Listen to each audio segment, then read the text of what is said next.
Hello everybody, thanks for checking out this video. It will be a really short one where I show you two websites that are really awesome.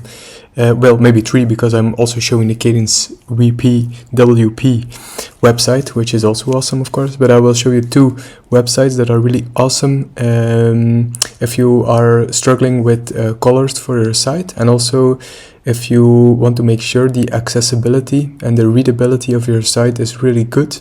I'll show you an awesome site that lets you see live how good or how bad the readability of your site is. Okay, why do I have the website of Kadence here? I'm just going to use it as an example. I have a neat little plugin here, Hoverify. If I click on this, it lets me do a pick color. So I'm going to select the bluish color from their site.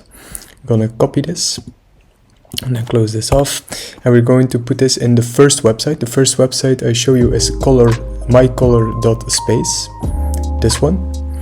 And in this one you can paste the color that you like, for example the Kadence background color, and then you click on generate, and this will generate for you some gradients, so a generic one, a matching one, a spot palette, and you will see if you go down there are lots of different ones. So you have a lot of inspiration depending if you need to have one color, of course, and you can use that one color to create a matching or a specific gradient that you then can choose to use. Okay, it's also really neat because you can make really cool gradients or three color gradients, and the really awesome thing is that it lets you set the orientation. And if you click on generate, you get a live preview. So you see it goes from the top left to the bottom right.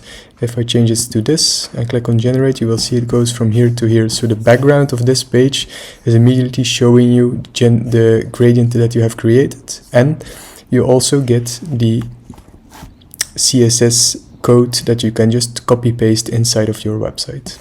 Same thing for a three color gradient. You click on the direction you want, you click on generate, you get an immediate live view, and you immediately get the CSS code that works for your site. So a neat little website. There are lots of websites that let you generate palettes, so it's definitely not the only one, but it's one that I often use and that I like to use.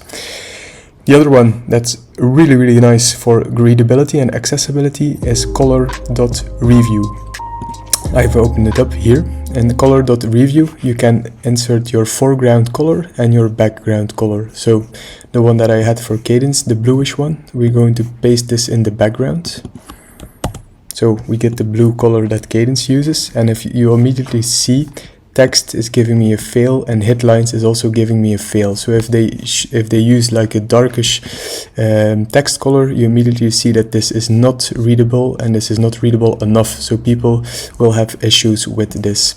You can then, this is just probably going to be white, but let me just do a color drop so it's just white. Yeah, so this is probably why it reads really well. So if you're doubting and you see, oh, this is my background and this is my foreground, this is not matching, you can just switch this here and it will change it. Now you see headlines get a double A, so this is already readable enough for headlines.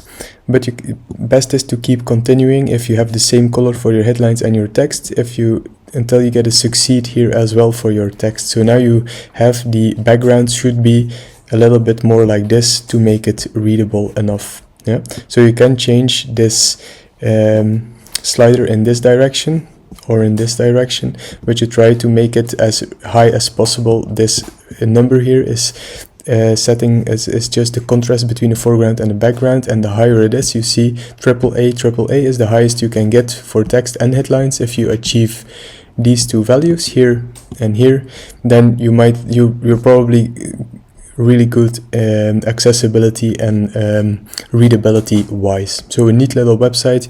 You can play around. If you have your existing colors, you can just put them in, and if you don't have existing colors, you pick one, you put it or background, or you put the foreground. Now we have the foreground locked, and we can change.